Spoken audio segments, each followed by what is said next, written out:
Hey guys, welcome to FM Driving School. In today's video, we're going to go through some of the hardest routes in Southall Test Centre.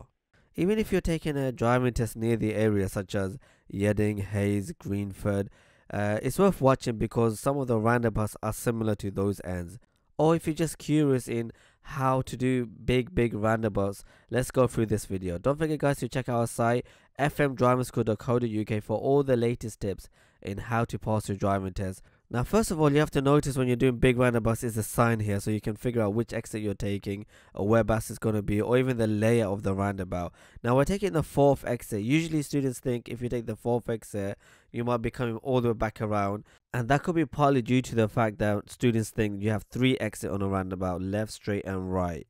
In this roundabout, if you saw the sign earlier on, there's an extra exit. If I just rewind it back, you're going to hear even our students, they slightly get confused when we say the fourth exit. Fourth exit. Which lane you want to be? So we're going all the way back, right no, lane? it doesn't mean that, no. Right lane, yeah. It doesn't mean we're going all the way back, no. Okay, it's a 5 exit roundabout. Oh, right. Anyway, going back to how to do the roundabout, make sure you check your mirror's interior right mirror, indicate right about 8 cars length or so, and position yourself into the far right lane. Now, usually in a 4th exit roundabout, the far right would lead you off into the last exit. Now, sometimes the middle lane on the left could also lead you off, but you're going to have to go to the specific area and check it out. Now, this was controlled by traffic light, but slightly hilly up here. Obviously the traffic light makes it slightly easier. You can see the lane, the white line here leading you onto the far right lane. So we're in the correct lane. We count the X as 1 on the left. Again, controlled by traffic lights. Sometimes the benefit of having traffic lights allows you to think and assess and even plan. Sometimes students prefer just to let it flow through. Again, lights changing again. So I think we just saw the first exit. There's the second exit. The arrow's leading you towards the right. Now, if you look at our lanes, they're splitting up. Ideally, I would move into slightly to the left of the lane. Yep, as we have. Now, you can also see it says A312 in the lane that we're in, which is the 4th exit, and the far right says Greenford. So we have correctly made the right decision. But as a learner, maybe you guys might not be able to see the road markings as quick as us. So anyway, as we're going off, that's the 3rd exit here. We're going to now check our mirrors, interior left. We're going to indicate left. And now we're going to see, so you can see this lane that we're in does lead us off into the 4th exit. We could check our left mirror, and even if it's clear on the far left, get into the far left. Now the reason why that roundabout was quite difficult is, had you know when to move across, firstly, I said definitely go to the area that you're practicing in. And so usually in that big 5 exit roundabout, if you're taking the 4th, at the 2nd exit it slightly opens up. Then you have 2 choices, either to go to the far right or slightly to the left of it, which is a bit to the middle. Now that middle lane should lead you off. We're going to replay it and see how the student does it. What do you need to do again? Biting point now on a hill, gas a bit when you go. 4th exit is actually easy if you take the 4th, because you don't have to think about the middle lanes. Right, get ready, clutch a bit higher, hammer goes down, slow. We're in the far inside lane for now. If you're far inside, if you were taking the 3rd, you'd be thinking about where that white car is. Does that make sense? Yeah. In a 5 exit roundabout, you kind of want to move across straight away. Now from so there's the 1st, there's the 2nd. Right. Our lanes should split up. Remember these. We've done these plenty of times. 1st, 2nd. So our lanes should split up. Yeah. So we're going to try and move to the left of the 2. You'll see our lanes split up. Watch. Oh my So god, this is the really check your scary. left. Check your left. Where this car is, yeah, slow. There's a 2nd exit. Yeah, there's a middle lane for you. Be in the middle lane straight away. Yes. Which exit is that? 3rd. So well, indicate right still. It's come off. Right. But my point is, remember if you're taking the 3rd, you'll be where that BM is. Remember I said? Yes, I remember when That's I a had 4th the exit is a bit more easier that we can be here. Yeah, go ahead. Slow. Keep following your line. Watch what happens. Now check your left mirror. There's a 3rd. As you go past the 3rd, indicate. Stay in your lane though. Go to gear 2. Come on, don't be slow. Go to gear 2. Check your left now. Is it clear to go to that left lane? Yeah. Let's get in then. Get in before any other cars. Excellent. Great roundabout. Remember the routes, please, okay? Stay at 30. Stay here.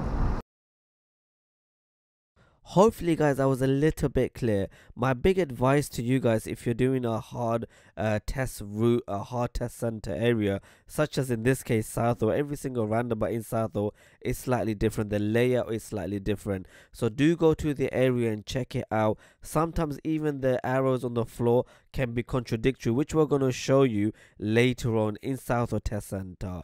So as we've done this particular roundabout, the main difficulty is when do you know when to split up, how do you know when to move across to the left lane, how do you know when to stick to the inside lane, when do you move across. So in this situation we moved across after the second exit where we moved slightly to the left.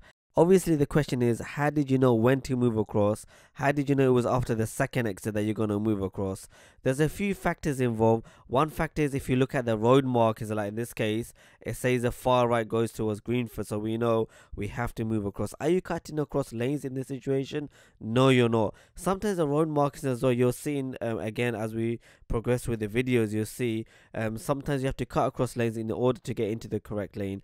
Again, go to the area and you'll see this yourself. You'll notice when to move across, when not to move across. When if you don't move across, like if we didn't move across here and we stuck to the far inside lane, we'd end up having to go all the way back around, as you can see in this situation here. Here we are again, another big roundabout that you're going to come across. Extremely difficult test route.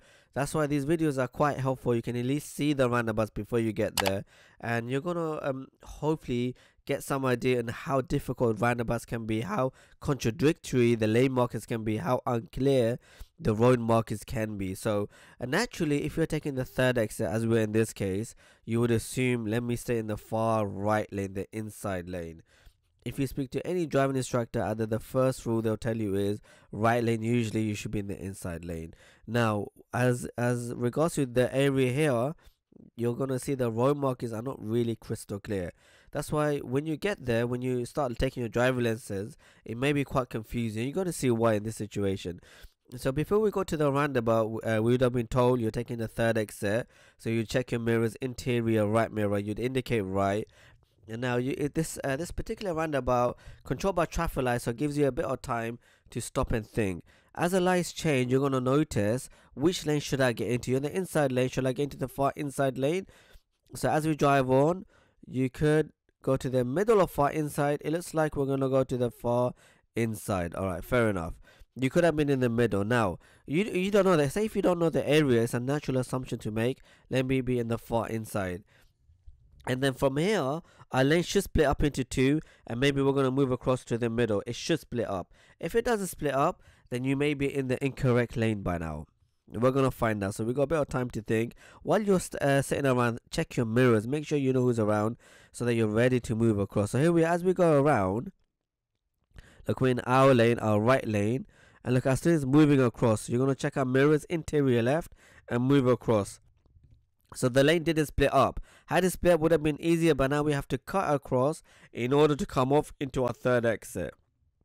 Now from the middle, again, look, the arrow is telling you you can go straight, cut off. But look, had we stayed in that middle lane, or that lane that we're in, look, it leads you now back around. So we're moving again far across to the far left lane. So can you see my point? It's really not clear, the road markings. It's telling you one thing, but it's telling you something else on the other hand. So I would say in these situations, make sure you check your mirrors thoroughly. Know who's around you. Be ready to move across, as it was the case in this situation with our student. Check your mirrors thoroughly, indicate at the correct positions, and try your best to move across. It can be quite daunting, I know. That's why you have to go to the area, especially if the area is difficult. These are one of the hardest test routes that you're going to come across in your driving test. That was a slight glimpse into one of the hardest test routes out there. I'm sure you guys have been through quite a few yourself. Comment below the areas that you're in and how difficult it is in your ends. Don't forget to like, share and subscribe, and also do check out fmdriverschool.co.uk for so many links in how to pass your driving test.